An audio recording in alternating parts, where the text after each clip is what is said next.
नमस्कार विद्यार्थी मित्रांनो, मॅथ मित्र श्रीकांत सर या यूट्यूब चॅनलमध्ये आपले सर्वांचे मनपूर्वक स्वागत आहे.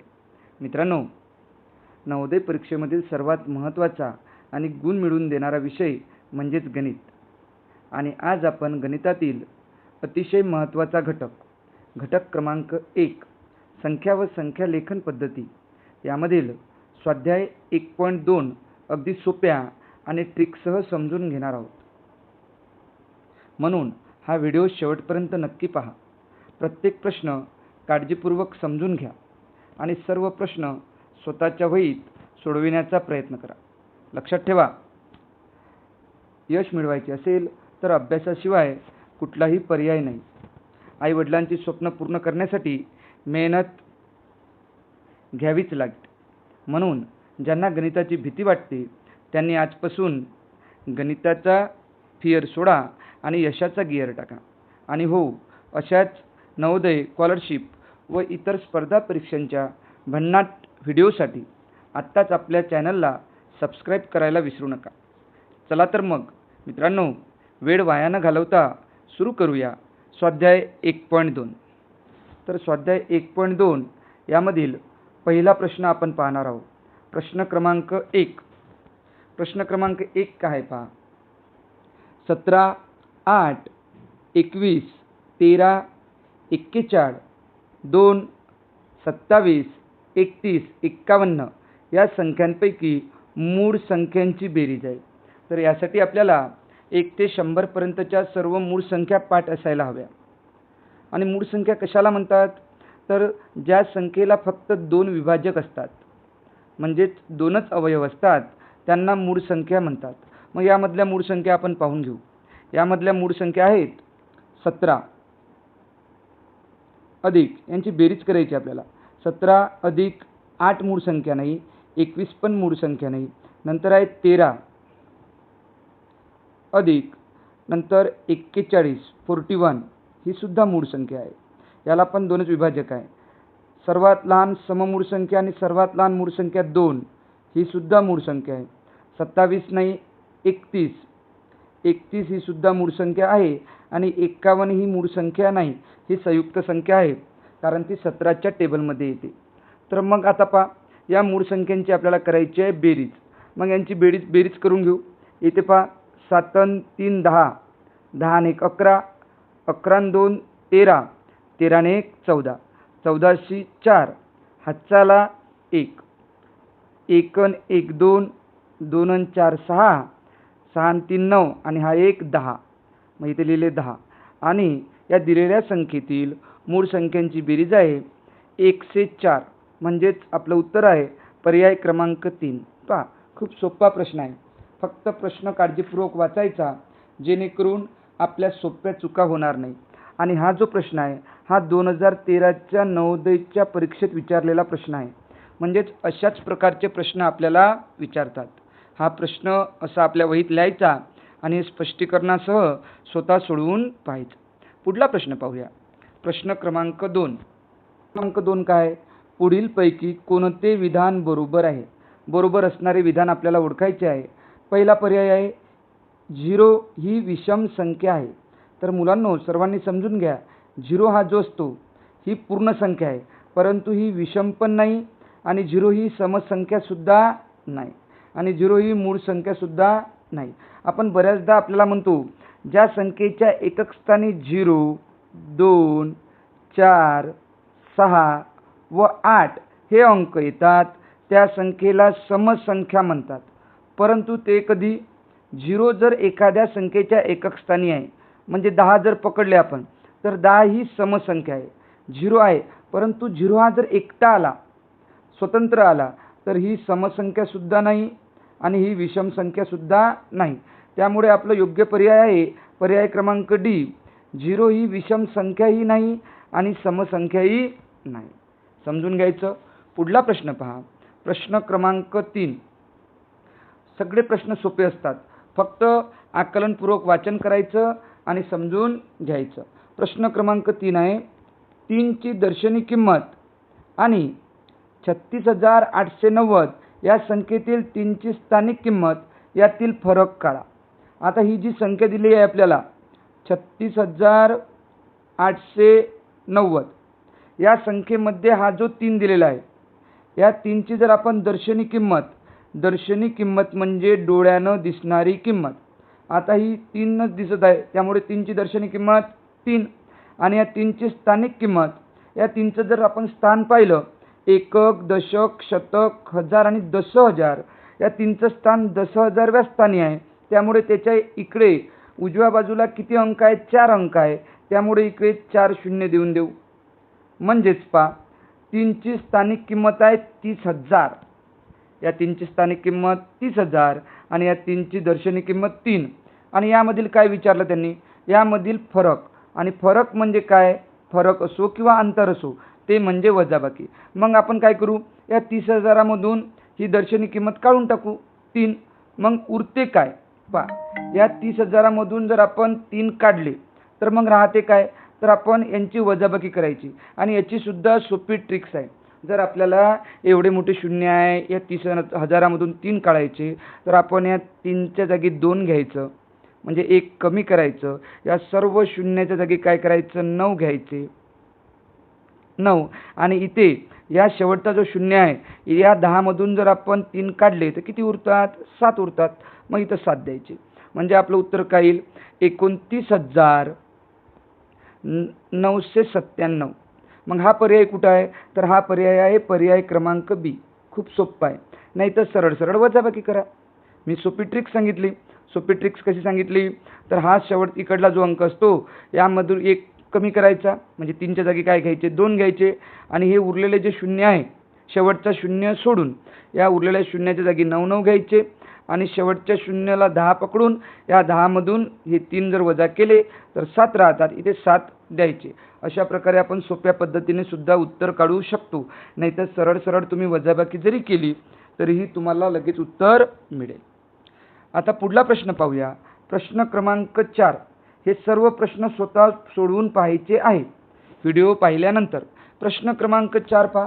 प्रश्न क्रमांक 4 आहे 33 आणि 97 यांच्या बाबतीत पुढीलपैकी काय खरे आहे? म्हणजे खरं विधान ओळखायचं आहे आपल्याला.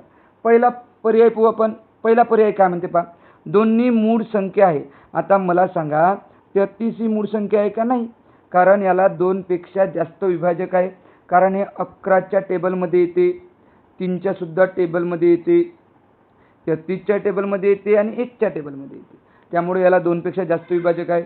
मूळ संख्या अशी असते जी संख्या फक्त 1च्या टेबलमध्ये असते आणि स्वतःच्या टेबलमध्ये असते.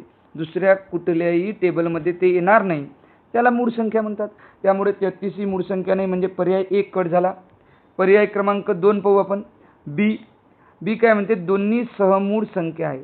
मग सहमूळ संख्यांची व्याख्या काय? यांनी काय म्हटलं पहा, 33 आणि 97. मग या दोघांचा जर सामायिक विभाजक फक्त एकच असेल, म्हणजे 1 या संख्येनंच दोघाला भाग जाते, इतर कुठल्याही संख्येनं या दोघाला भाग जात नाही, तर ह्या 2 एकमेकांच्या सहमूळ संख्या असतात. आता इथे पहा 97 ही मूळ संख्या आहे आणि 33 ही संयुक्त संख्या आहे. एक मूळ संख्या आणि एक जर संयुक्त संख्या असेल तर ह्या 2 एकमेकांच्या कोणत्या संख्या असतात? तर त्या एकमेकांच्या सहमूळ संख्या असतात. या दोघांचा सामायिक विभाजक एकच आहे, म्हणजे यांचा मसावी एकच आहे. त्यामुळे पर्याय क्रमांक बी बरोबर आहे. परंतु असं समजा काही विद्यार्थ्यांना पर्याय क्रमांक बी बरोबर आहे का चूक आहे समजलाच नाही, मग आपण गाळणी पद्धतीने करायचं. पुढला पर्याय पाहू. दोन्ही 11चे गुणिते आहे. आता मला सांगा 33 येते का 11च्या टेबलमध्ये? तर हो. पण 97 97 येते का? नाही. त्यामुळे पर्याय क्रमांक सी सुद्धा कट झाला. जर तुम्हाला बी पर्याय आला नाही तर, आणि मग पर्याय क्रमांक डी जर पाहिला, दोन्ही समसंख्या आहेत. मग समसंख्या आहेत का रे दोन्ही? नाही, दोन्ही विषम संख्या आहे, म्हणजे पर्याय क्रमांक डी सुद्धा कट झाला. मग उरला कोणता? पर्याय क्रमांक बी. ज्या विद्यार्थ्यांना सहमूळ समजलं नाही त्यांच्यासाठी सांगितलं मी गाळणी पद्धतीने, पण तुम्हाला सहमूळ संख्या माहीत असायला हव्या. क्रमवार ज्या 2 संख्या असतात कुठल्याही, आणि ज्या जोडमूळ संख्यांच्या 8 जोड्या आहे त्या जोड्यासुद्धा सहमूळ संख्या आहे. जर मी म्हटलं 11 आणि 12 ह्या क्रमवार संख्या, ह्या सुद्धा एकमेकांच्या सहमूळ संख्या आहेत. कुठल्याही 2 मूळ संख्या घ्या, 2 आणि जर 1 पकडली मी 11, तर ह्या दोन संख्या पण एकमेकांच्या सहमूळ संख्या आहे. जसं 1 ते 100 पर्यंत जोडमूळ संख्यांच्या 8 जोड्या आहे, पण सहमूळ संख्यांच्या खूप साऱ्या जोड्या भरतात, त्या आपण मोजू शकत नाही. फक्त आपण हे लक्षात ठेवायचं, ज्या दोन संख्यांचे सामायिक विभाजक एकच असतो तर त्या दोन संख्या एकमेकांच्या सहमूळ संख्या आहे, हे लक्षात ठेवायचं. हे सगळं स्पष्टीकरण सुद्धा लिहून घ्यायचं, जेणेकरून अशा प्रकारचा पुन्हा प्रश्न आला तर आपली चूक होणार नाही. पुढला प्रश्न पाहूया. प्रश्न क्रमांक 5. पहा, खूप सोपे प्रश्न आहे आणि सोप्या ट्रिक्सद्वारे आपण स्पष्टीकरण सुद्धा पाहत आहोत. प्रश्न क्रमांक 5 काय म्हणते पहा. प्रश्न क्रमांक 5 आहे, पुढीलपैकी कोणत्या अंकाची दर्शनी व स्थानिक किंमत एखाद्या संख्येमध्ये नेहमी सारखीच असते. पहा, त्यांनी काय म्हटलं, एखादा असा अंक ओळखा ज्याची स्थानिक किंमत आणि दर्शनी किंमत सारखीच असते. अशा प्रकारचा प्रश्न सोडवताना मुलं थोड्या चुका करतात. मुलं काय करतात, मुलांना वाटते 0 आहे तर काही मुलांना वाटते 1 आहे, म्हणजे या दोनमध्ये कन्फ्यूज होतात आणि प्रश्न चुकवतात. आता मी तुम्हाला उदाहरणाद्वारे समजावून सांगतो. एक संख्या काय आहे पहा, एक संख्या आहे 201 आणि दुसरी संख्या आहे 210. आता या दोन संख्यांचा जर विचार केला, यामध्ये पहा, या एकची स्थानिक किंमत किती, एकच, आणि या एकची दर्शनी किंमत किती, एकच. मग आपलं उत्तर 1 येणार का, तर नाही. का बरं, तर हा पहा 1 इथे दशक स्थानी आहे, या एकची दर्शनी किंमत किती, एकच, परंतु या एकची स्थानिक किंमत किती, 10. मग दोन्हीमध्ये आले का एकच्या किमती सेम, तर मुळीच नाही. मग एक काय म्हटलं, आपला प्रश्न काय, कोणत्या अंकाची दर्शनी किंमत व स्थानिक किंमत कोणत्याही संख्येमध्ये सारखी असते. इथे सारखी आली एकची स्थानिक किंमत दर्शनी किंमत, परंतु इथे आली का, नाही. मग आपलं उत्तर काय आहे पहा, आपलं उत्तर आहे 0. 0 हा अंक कुठेही असो. आता या अंकातला 0 पहा, या शून्याची दर्शनी किंमत 0, स्थानिक किंमत सुद्धा 0, आणि या संख्येमध्ये सुद्धा पहा, दर्शनी किंमत सुद्धा 0 आणि स्थानिक किंमत सुद्धा 0. मग आपलं उत्तर येते पर्याय क्रमांक 1, 0. 0 या अंकाची, तो 0 अंक कोणत्याही संख्येत असो, कुठेही असो, त्याची स्थानिक किंमत व दर्शनी किंमत नेहमी सारखीच असणार, समान. परंतु त्यांनी काय म्हटलं, अंकाची दर्शनी किंमत आणि स्थानिक किंमत विचारलं. त्यांनी जर स्थान विचारलं, म्हणजे संख्येतील कोणतं असं स्थान आहे ज्या स्थानाची दर्शनी किंमत आणि स्थानिक किंमत सारखी असते, तर ते स्थान आहे एकक स्थान. एकक स्थानच्या अंकाची स्थानिक किंमत आणि दर्शनी किंमत नेहमी सारखी असते. इथे अंकाची विचारलं, जर आपल्याला स्थानाची विचारलं तेव्हा एकक स्थान येते. जेव्हा अंक विचारला तेव्हा अंक नेहमी कोणता येणार, 0. अशा प्रकारे हा प्रश्न सुद्धा चांगला समजून घ्यायचा. कारण हा जो प्रश्न दिला हा असाच्या असा प्रश्न नवोदयमध्ये येईल असं नाही. यामधल्या वेगळा प्रश्न आपल्याला जर त्याचं योग्य आकलन झालं तर प्रश्न कसाही येऊ, अलटून पालटून येऊ, बदलून येऊ, शब्दरचना बदलून येऊ, तरीही आपल्या चुका होणार नाही. त्यासाठी ह्या सगळ्या गोष्टी छान समजून घ्यायच्या. पुढला प्रश्न पहा, प्रश्न क्रमांक 6. प्रश्न क्रमांक 6 काय म्हणते, प्रश्न क्रमांक 6 आहे, 4, 5, 0 आणि 3 या अंकापासून बनणारी सर्वात लहान 5 अंकी संख्या कोणती. सर्वात लहान 5 अंकी आपल्याला दिलेले आहेत 4च अंक आणि विचारलेली आहे 5 अंकी संख्या. त्यामुळे त्यांनी म्हटलं अंकाची पुनरावृत्ती होऊ शकते. मग आपल्याला लहान संख्या बनवायची. मग आपण आधी काय करू, लहान संख्या बनवू. बरं, लहान संख्या कशी बनणार, मग सर्वात आधी लहान अंक घेऊ. जर आपण लहान अंक 0 घेतला, समजा 0, 3, 4, 5. आता याचा असा क्रम लावला. आता मला सांगा, ही संख्या 5 अंकी बनली का, नाही. ही संख्या 4 अंकी सुद्धा बनली नाही. नेहमी एक लक्षात ठेवा, 0 जर असेल, लहान अंकी संख्या बनवायची, लहान संख्या बनवायची आणि 0 असेल तर 0 हा नेहमी डावीकडून दुसऱ्या नंबरवर लिहायचा. पहिल्या नंबरवर 0 कधीही लिहायचा नाही. म्हणजे कोणती संख्या बनाल, 0 पेक्षा थोडा मोठा 3, मग नंतर 0. पण आता इथं 4च अंक आहे. 5 अंकी संख्या म्हटलं तेव्हा 0 हा जेवढे अंक कमी आहे तेवढ्या वेळा वाढवायचा. म्हणजे 1 अंक कमी आहे, म्हणजे इथं 4 अंक आहे, आपल्याला 5 अंकी संख्या 1 अंक कमी म्हणजे 1 वेळा 0 वाढून द्यायचा. मग उरलेला कोणता आहे? 3 पेक्षा थोडा मोठा 4 आणि 4 पेक्षा मोठा 5. आपलं उत्तर काय येईल? 30,045. हे आपलं उत्तर येईल. म्हणजे पर्याय क्रमांक बी. जर तुम्हाला त्यांनी म्हटलं असतं या अंकापासून बनणारी सर्वात मोठी 5 अंकी संख्या, मग मोठी संख्या बनवताना मोठा अंक 1 वेळा वाढवायचा, कारण 4च अंक दिलेले आहेत. जर आपण मोठी संख्या बनवताना सर्वात पहिले मोठा अंक, सर्वात पहिले कोणता अंक घेऊ?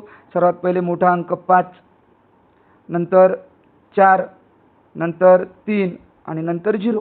आणि हे 4 अंकी बनले, आपल्याला 5 अंकी बनवायची म्हणजे 1 हा 5 वाढवायचा, मोठी संख्या वाढवायची, म्हणजे उत्तर आलं असतं 55,430. म्हणजे आपण लक्षात घ्यायचं, लहान संख्या बनवायची आणि 0 असेल तर 0 हा नेहमी डावीकडून दुसऱ्या नंबरवर घ्यायचा आणि कमी अंकापासून जास्त अंकी लहान संख्या बनवायची, तेव्हा 0चीच पुनरावृत्ती करायची. चला तर मग स्वाध्याय 1.2 मधील शेवटचा प्रश्न पाहूया. प्रश्न क्रमांक 7. प्रश्न क्रमांक 7 पहा, खूप सोपा आहे. बऱ्याच विद्यार्थ्यांना किचकट जरी वाटत असेल, परंतु हा प्रश्न खूप सोपा आहे.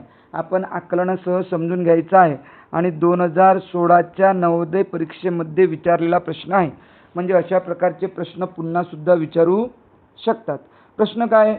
n या कोणत्याही नैसर्गिक संख्येच्या बाबतीत, n ला काय म्हटलं त्यांनी? n ला नैसर्गिक संख्या म्हटलेलं आहे. मग मला सांगा, सर्वात लहान नैसर्गिक संख्या कोणती असते? 1. मग आपण काय करू? n ला 1 पकडू. n ला काय पकडू? 1 पकडू. आणि पुढीलपैकी कोणते विधान सत्य आहे? म्हणजे बरोबर विधान ओळखायचं आपल्याला. आता पर्याय क्रमांक ए काय म्हणते? 1 चा वर्ग आणि त्यापेक्षा 1 चा वर्ग मोठा आहे म्हणतात. कशापेक्षा? 1 चा वर्ग मोठा आहे म्हणतात 1 च्या घनपेक्षा. आता 1 चा वर्ग 1च येतो आणि 1 चा घन 1च येतो. मग हा 1 मोठा आणि हा 1 लहान असं होऊ शकते का? तर मुळीच नाही. त्यामुळे आपला पर्याय 1 काय झाला? कट झाला. पर्याय क्रमांक 2 पण तसाच आहे, सेम.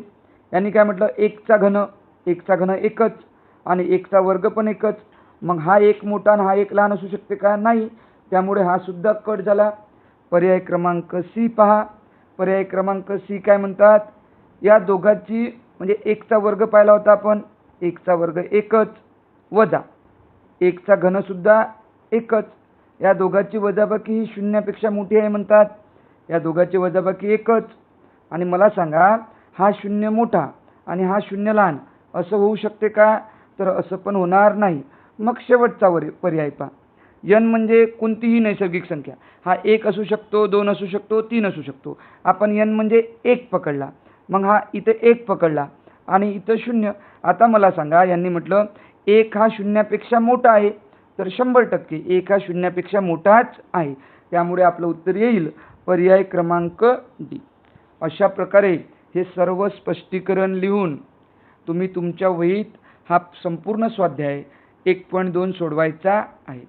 मला अपेक्षा आहे की तुम्हाला हा स्वाध्याय 1.2 चा संपूर्ण व्हिडिओ चांगल्या प्रकारे समजला असेल.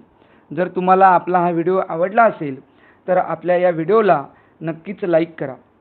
नवोदय शिष्यवृत्तीचा अभ्यास करणाऱ्या आपल्या मित्रांना हा व्हिडिओ शेअर करा आणि मॅथ मित्र श्रीकांत सर या यूट्यूब चॅनलला आपण सबस्क्राईब केलं नसेल तर नक्कीच सबस्क्राईब करा.